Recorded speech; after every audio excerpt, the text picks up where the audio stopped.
Dear students, welcome to the superior group. Dear students, आज हम discuss करेंगे part 1 की केमिस्ट्री का चैप्टर नंबर 6। और सबसे पहले देख लेते हैं MCQs. Which of the following doesn't obey octet rule PCl5। आप देख सकते हैं 5 बाण फास्फोरस ने बनाए हैं, इसका मतलब 10 इलेक्ट्रॉन, तो ये एक्सटेंडेड ऑक्टेट रूल को फॉलो करेगा। विच ऑफ द फॉलोइंग है जीरो डायपोल मूवमेंट BF3 की, क्योंकि परफेक्ट ट्राइंगुलर ज्योमेट्री है तो इसका डायपोल मूवमेंट जीरो हो जाएगा। When a bond is form, जब बॉन्ड बनते हैं तो एनर्जी रिलीज हो जाती है, सिस्टम लो एनर्जी पे आ जाता है। Which has highest percentage of ionic character. Ionic character actually electronegativity का डिफरेंस या पोलैरिटी होती है, ये HF ज्यादा पोलर है। Which is not correct regarding bonding molecular orbital. तो bonding molecular orbital possesses low energy, बिल्कुल ठीक है। Bonding molecular orbital have low electron density between the two nuclei, ये गलत है। इसमें बॉन्डिंग में इलेक्ट्रॉन डेंसिटी न्यूक्लियाई के दरमियान ज्यादा होती है। और finally, minimum amount of energy required to remove an electron, तो इसमें आयोनाइजेशन एनर्जी आ जाएगा क्योंकि इलेक्ट्रॉन रिमूव होना है। अब हम देख लेते हैं short question. Fluorine has less electron affinity than chlorine. वजह क्या है? स्मॉल साइज है, थिक इलेक्ट्रॉनिक क्लाउड है, जिसकी वजह से ये इनकमिंग इलेक्ट्रॉन को रिपेल करता है। फिर है सेकंड आयोनाइजेशन एनर्जी ज्यादा होती है, तो उसमें मैग्नीशियम की एग्जांपल दे दें और आप बताएं कि सेकंड आयोनाइजेशन एनर्जी इसलिए ज्यादा होती है क्योंकि सेकंड इलेक्ट्रॉन निकलता है यूनिपॉजिटिव आयन से, जिसका इफेक्टिव न्यूक्लियर चार्ज ज्यादा है और साइज स्मॉल होता है। और दोनों वैल्यूज भी दें, फर्स्ट और सेकंड की। इसके बाद है सिग्मा बाड स्ट्रॉन्ग क्यों होता है, तो आप बता दें पाई और सिग्मा बाड कैसे बनते हैं और कौन सा बाड है जिसमें इलेक्ट्रॉन लूज होते हैं जिसकी वजह से वो वीक हो जाता है। ऑक्सीजन पैरामैग्नेटिक क्यों है? क्योंकि इसमें अनपेयर्ड इलेक्ट्रॉन होते हैं एंटी बॉन्डिंग में, जिसकी वजह से ये पैरामैग्नेटिक है। वाटर एंड अमोनिया में एंगल 109.5 डिग्री नहीं होता मीथेन की तरह, अगरचे हाइब्रिडाइजेशन सेम है। तो आप बताएंगे चूंकि वाटर और अमोनिया में लोन पेयर आ जाते हैं, जब लोन पेयर आते हैं तो बॉन्ड एंगल कम होना शुरू हो जाते हैं, जितने लोन पेयर बढ़ते जाएंगे बॉन्ड एंगल उतना ही कम होता जाएगा। Atomic radius, how atomic radius varies across periods.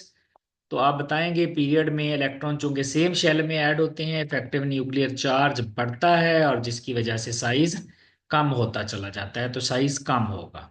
Example भी दे दें कि लिथियम का साइज बड़ा है पीरियड में और क्रॉस द पीरियड फिर साइज छोटा होगा। Lone pair occupies more space. आप बता दें कि लोन पेयर एक अट्रैक्शन की, एक न्यूक्लियस की अट्रैक्शन होती है लोन पेयर पर, जबकि बॉन्ड पेयर पर दो न्यूक्लियस की अट्रैक्शन होती है। Greater the attraction lesser the space occupied. Polar और नॉन पोलर बॉन्ड्स क्या होते हैं? पोलर बॉन्ड जो होता है उसमें shared electron pair equally distributed नहीं होता, यानी दो एटम डिफरेंट होते हैं, उनमें इलेक्ट्रोनेगेटिविटी का डिफरेंस होता है। एग्जांपल दे दें। और नॉन पोलर में आमतौर पर सिमिलर एटम होते हैं। उसके बाद है लिवर स्ट्रक्चर ड्रा करनी है HCN की भी, इसमें आपने ध्यान रखना है हाइड्रोजन के अलावा बाकी सबका ऑक्टेट कंप्लीट होना चाहिए और हाइड्रोजन का डुप्लेट कंप्लीट होना चाहिए। आइसोमरिज्म, जिसमें सेम मॉलिक्यूलर फार्मूला होता है, डिफरेंट स्ट्रक्चर्स होती हैं। और फिर इसकी एग्जांपल दे दें डाई मिथाइल ईथर और एथानॉल। लॉन्ग क्वेश्चन है इलेक्ट्रोनेगेटिविटी, डिस्कस इट्स ट्रेंड। पहले डेफिनेशन फिर एग्जांपल और उसके बाद ट्रेंड्स आ जाएंगे पीरियड्स में, और फिर पीरियड के फैक्टर भी लिखें और ग्रुप के ट्रेंड में ग्रुप के फैक्टर भी लिखें। AB4 टाइप मॉलिक्यूल, AB4 में मीथेन, अमोनिया और वाटर की एग्जांपल हैं बुक में। मीथेन में आप electronic configuration, lone pair, bond pair, geometry, shape, bond angle, ये सारी चीजें बताएंगे। सेम अमोनिया में और वाटर में भी यही चीजें बताएंगे। पेपर बी है, सबसे पहले एमसीक्यूज देख लेते हैं। Which has unpaired electrons in anti bonding. Anti bonding में आमतौर पर ऑक्सीजन के होते हैं, लेकिन ऑक्सीजन में यहाँ पर निकले हुए हैं दोनों इलेक्ट्रॉन एंटी बॉन्डिंग वाले। तो नाइट्रोजन में जो कि दो ऐड किए हैं वो दोनों एंटी बॉन्डिंग में जाएंगे, तो इसका मतलब है नाइट्रोजन आंसर होगा। Number of bonds in nitrogen, nitrogen में ट्रिपल बॉन्ड होता है, एक सिग्मा और दो पाई। आयनिक कंपाउंड कब बनता है? जब ए ने इलेक्ट्रॉन लूज किया है तो उसकी आयोनाइजेशन एनर्जी लो होनी चाहिए, और बी ने इलेक्ट्रॉन गेन किया है तो उसकी इलेक्ट्रॉन एफिनिटी हाई होनी चाहिए। Which has sp2 hybridisation, methane में तो sp3 है, इथेन में भी sp3 क्योंकि सारे सिंगल बॉन्ड है, इथाइन में ट्रिपल बॉन्ड है तो sp होगी, तो इथीन बचता है यहाँ पर। Which has planar triangular geometry, planar triangular geometry C2H4 की है क्योंकि हर कार्बन 3 बॉन्ड बना रहा है। Sigma bond is formed in HF में हाइड्रोजन का S और फ्लोरीन का P, हाइड्रोजन S ब्लॉक है, फ्लोरीन P ब्लॉक है, तो S और P की बॉन्डिंग से बॉन्ड बन जाएगा। शॉर्ट क्वेश्चन देख लेते हैं। ऑक्टेट रूल क्या है? Tendency to attain maximum of 8 electron. और इसकी एग्जांपल भी दे दें तो, या कोई एग्जांपल आप दे दें, अगर आप वायलेशन आप ना भी लिखें कि ऑक्टेट रूल वायलेशन कैसे होती है, यूनिवर्सल नहीं है, तो तब भी काम चल जाएगा। What's bond order? Bond order क्या है? The bonds between two atoms, दो एटम के दरमियान बॉन्ड है, कैसे निकलते हैं? बॉन्डिंग के इलेक्ट्रॉन माइनस एंटी बॉन्डिंग के इलेक्ट्रॉन, उनको हाफ कर दें और फिर एग्जांपल दे दें किसी भी मॉलिक्यूल की।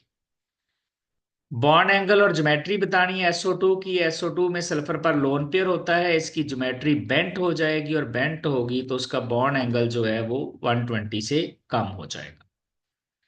How does criteria of electronegativity help us to understand the nature of the bond? तो इसमें इलेक्ट्रोनेगेटिविटी का डिफरेंस देखना है। अगर तो जीरो है तो नॉन पोलर बॉन्ड है, अगर जीरो नहीं है तो पोलर है। अब ग्रेटर देन 1.7 है तो आयनिक होगा, अगर 0.5 से 1.7 के दरमियान कहीं आ जाता है तो पोलर होगा, और अगर 1.7 एग्जैक्टली है तो 50% आयनिक, 50% कवलेंट हो जाएगा। हो bond length is affected by change in hybridisation, तो उसमें आपने बताना है कि एस करेक्टर ज्यादा होने की वजह से बॉन्ड की लेंथ कम हो जाती है। जितना एस करेक्टर बढ़ता जाएगा बॉन्ड उतना ही शॉर्ट होता जाएगा। फिर आपने कार्बन कार्बन सिंगल, डबल और ट्रिपल की बॉन्ड लेंथ भी बता देनी है। आयनिक बॉन्ड जो कि ट्रांसफर से बनता है, आप इसकी एग्जांपल दे देंगे, NaCl है।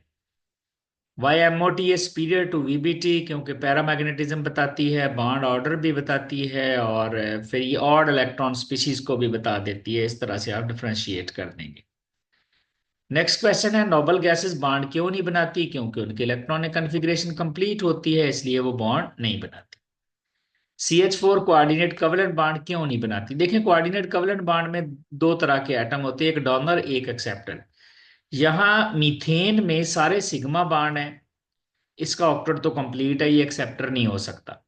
डोनर भी नहीं हो सकता। डोनर वो होता है जिसके पास अनशेयर्ड इलेक्ट्रॉन पेयर हो, जैसे वाटर के पास दो लोन पेयर होते हैं अनशेयर्ड, तो इसका मतलब है मीथेन नहीं बना सकता, वाटर बना सकता है। लॉन्ग क्वेश्चन आ जाएंगे। पहले है बॉन्डिंग इन ऑक्सीजन और पैरामैग्नेटिक बिहेवियर। आप बताएं पैरामैग्नेटिज्म क्या होती है, एग्जांपल दे दे, फिर इलेक्ट्रॉनिक कन्फिग्रेशन ऑक्सीजन की, फिर उसकी ऑर्बिटल बनाएं, बॉन्ड ऑर्डर निकालें और अनपेयर्ड इलेक्ट्रॉन बता के फिर पैरामैग्नेटिज्म का यहाँ पर हल्का सा तड़का लगा देंगे।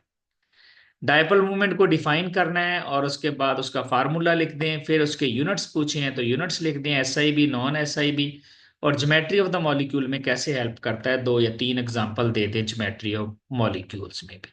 तो इस तरह से आप ये पेपर अटेम्प्ट करेंगे। Thank you very much.